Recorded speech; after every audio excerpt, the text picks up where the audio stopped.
Neil Greenberg joins us on the Rude Guest Hotline. Rude, the most reliable heating and air conditioning products in the DMV. They are that. You can follow Mr. Greenberg at ngreenberg on X and Instagram. What up, Greenberg? How you doing, buddy? I'm doing super. How are you guys? We're good, man. We're good, dude. We are good. It feels like it's 15 degrees outside, but outside of that, life is good. Last week, you walked confidently into the direction of your dreams. You thought Washington would win at Tampa. You said you liked the Commanders' money line. You were proven correct. How you feeling this week?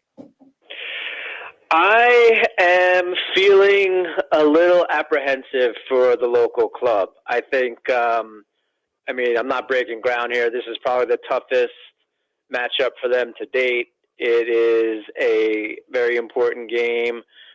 Detroit's just a really good football team. And, you have to wonder how much longer Washington can be the team of destiny.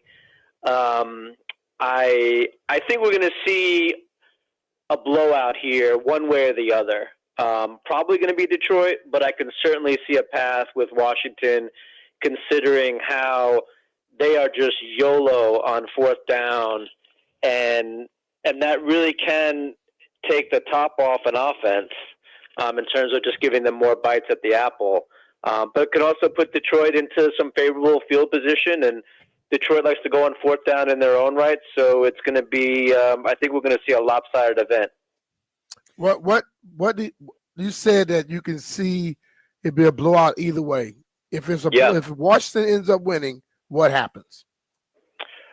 Well, the defense has to play better than it's played probably all season. There probably is going to have to be a turnover or two. And if they do go on fourth down, they're going to have to continue to be as efficient, if not more efficient, than they've been during the regular season. I think, like I said, one of the extremes is going to happen. Either I think Washington could win by 14 or more, but I also think that the offense could just the slipper could fall off, right? And it just the run ends. And they have trouble with a team like Detroit, who's been really good all season. But yeah, I do think that the path to victory does involve a little bit of luck in terms of turnovers. And, there's nothing wrong with that. You need that when you're an underdog to beat the better team. It's just less likely to happen. You know what? To Greenberg's credit, he puts his money where his mouth is. If you follow him at ngreenberg on X, like I do, he'll post his tickets, and he put in an alternate line ticket of the Commanders to beat Detroit by 14 plus, and you're getting plus 2,500 on that thing. Yeah, it's a long shot, but your money's on it, or at least a portion of it. Yeah, I don't put out stuff that I'm not willing to back up with my own bankroll. Again, you have to look at it as the storylines like we're talking about, right? And could it be like a 3-point win? Sure, but I just don't think that that's what we're going to see here. I think either Washington's run is going to end and in startling fashion, or Dan Quinn's going to show that he can continue making all the right moves and things fall in Washington's favor. So yeah, I think that 2,500 for the Commanders to win by 14 or more is probably a decent price, albeit a long shot. That's crazy, man. That's nice. Yeah. Hey, Greenberg, Washington hadn't run the football effectively down the stretch, but they won the games. We watched Kansas City not be able to run the ball effectively this year, but they kept winning games. Are there any stats or any analytics that talks about those teams that have that short passing game like an extension of the running game and how much success they have? Yeah, it all comes down to being able to move the chains effectively, right? No one really should care how the chains get moved, who's doing the running, all that stuff. It's just how effective is the offense. And, Washington's had one of the more effective offenses all season. They were historically effective, early on in the season. And, like you said, I think, a 5-yard screen pass is just as effective as a 5-yard rush. It depends on who your personnel is and what the defense is giving you, et cetera, et cetera. So I don't get too bogged down in those type of details. I think you have to look, and this is where, like, the playoffs especially, we're only dealing with a handful of teams playing. So the stakes are obviously higher, and the caliber of teams are better, and so the matchups mean more. So I do think that as long as Washington is able to move the chains as effectively as they have during the season, they're going to be in this game.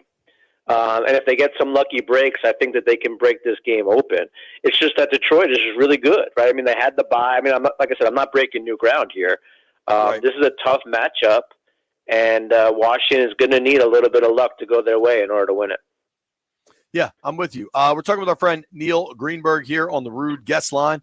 You can follow Neil at Greenberg or check out his work in the Washington Post. Sports writer, stats geek, not nerd. Important to point that out. Jiu-jitsu expert, Neil Greenberg. Historically, 6 seeds, and historically is only 5 years, so historians might argue that's too small of a sample.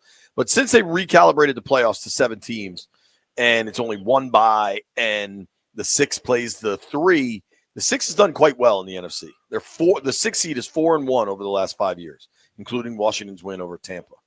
What has this thing looked like in those years since there's only 1 bye for the 1 seed? How has the 1 seed performed?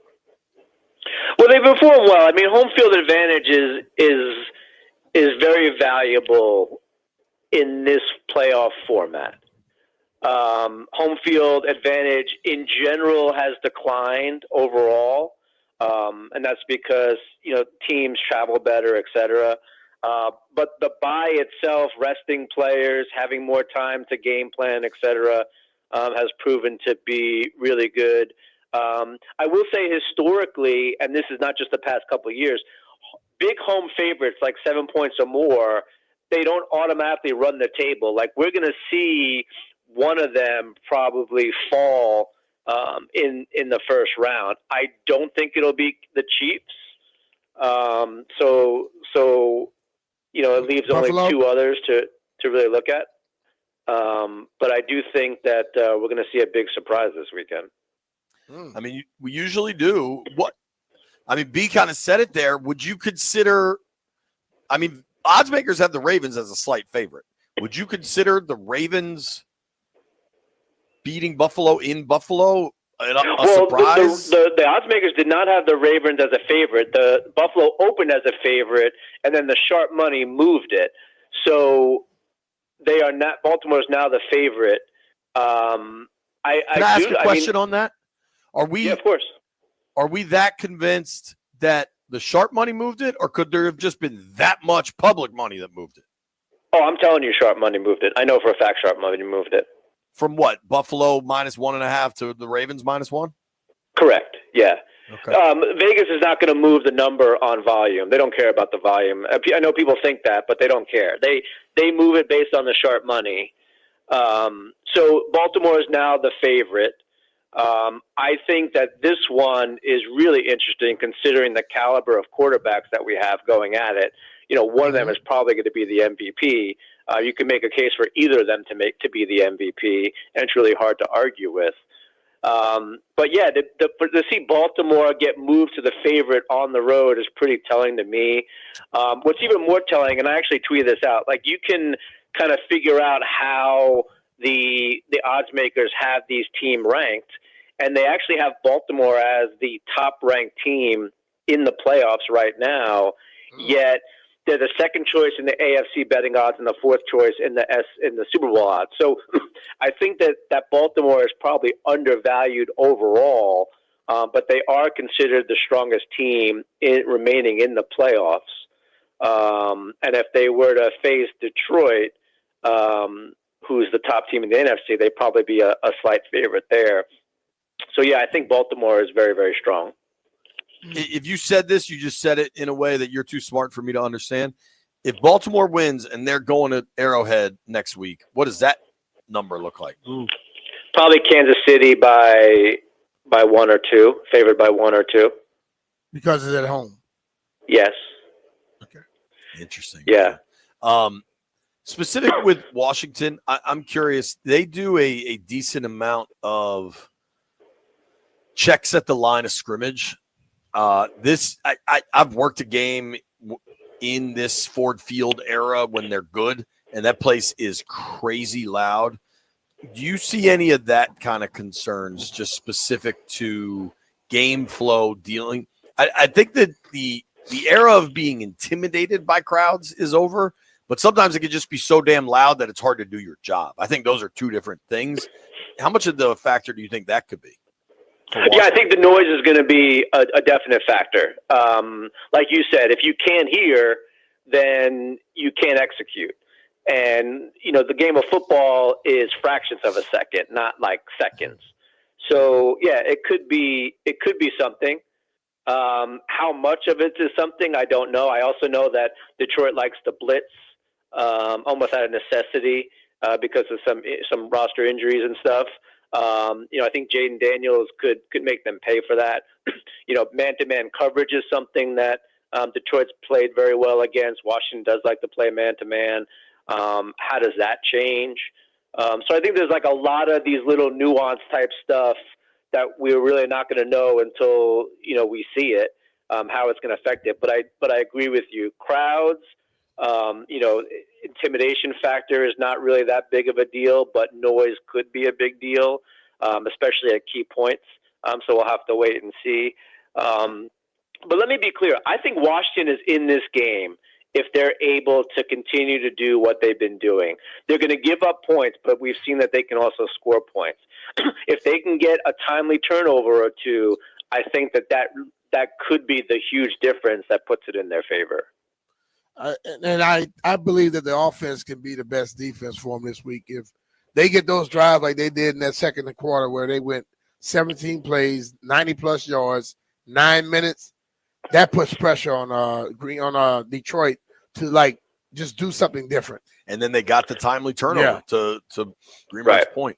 What do you make of that line? Does it seem right? Does it seem high? It's kind of growing, right? It was 8, now it's up to 9.5, depending where you're looking. Yeah, I played it at Commanders plus 8.5.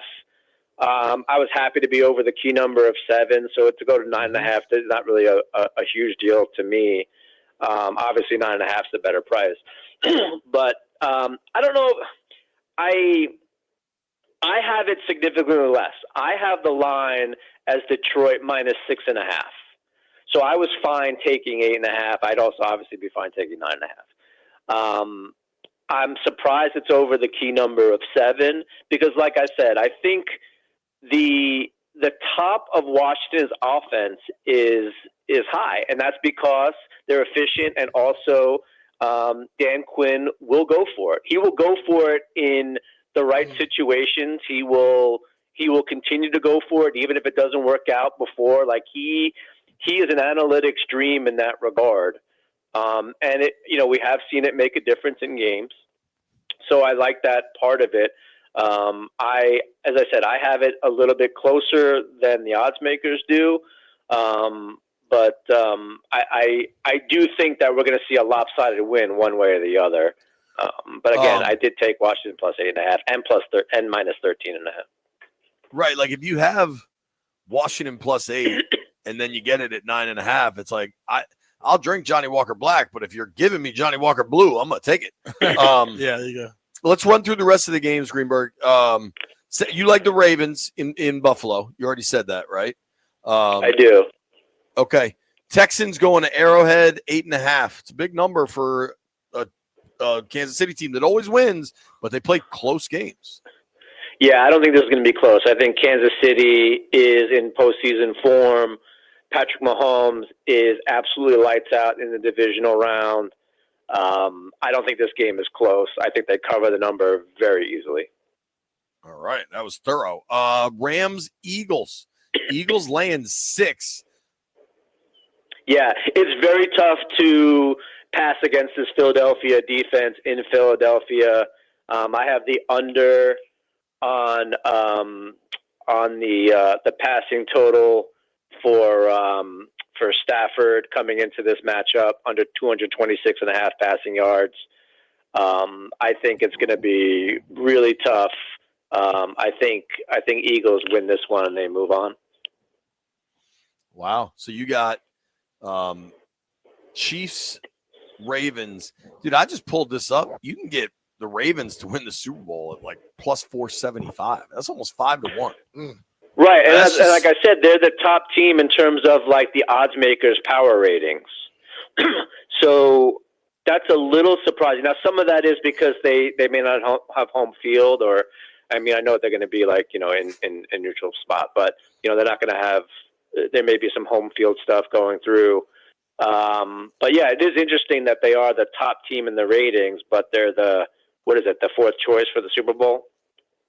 Dude, the Commanders are plus 2,800 for the Super Bowl, but I kind of this is as good as it's going to get, right? Because if they win somehow, there's going to be I think people are going to start to get overly exuberant. So if you like Washington, I think this is the spot to take your swing. Like, obviously bet within your means. Don't bet anything that you not comfortable losing, etc. But I do think that this is your last chance to kind of get on that betting bandwagon. Not to say that they're going to be the favorite, but they'll be one of four teams at that point. And they'll be playing either the Rams or the Eagles. So for them, if they jump this hurdle, for them to actually be in the Super Bowl will not look as far-fetched as it does right now. Well, Neil, to that point, I just looked at to win the NFC, you're getting them at 10-1. Just do the math on there's only four teams left, and one of the four they beat last time they played them. I almost think if you think they're going to beat Detroit, if you're willing to put in the 8.5, or especially if you like the money line this week or something, I think you'd be crazy not to put in the conference winner. I'm not saying necessarily the Super Bowl, because I think whoever comes out of the AFC between Chiefs, Ravens, Bills is really, really freaking good. But if Washington wins this week, hard to imagine a world where the destiny and this magical run doesn't at least get to New Orleans, don't you think? Maybe that's right, crazy. like you wouldn't necessarily entertain them beating Kansas City or the Bills or the Ravens. You absolutely would entertain them beating the Rams or the Eagles. Like there's no doubt about it that they would be in that game, right? Like they're not outclassed in that game in the NFC. So yeah, I mean that's definitely something that's worth exploring. I think if you're looking at Washington and you think that they can jump this hurdle, then there's certainly some avenues where you can lock in a decent price for them at this point, because it's not going to be any better than it is right now. Totally. It's why I like them to win the NFC East this offseason more than their win total, because like you just need a couple things to go wrong, and then they're only one of four teams to be there. That didn't get home, by the way. Greenberg, we got to run, brother. I mean, if you would have told me beforehand that they would win 12 games, I would have thought they absolutely would have won the division. I know. That's a great point. Right. Exactly. Totally. Thank you, Neil. Appreciate you, buddy. All right. Talk to you guys soon.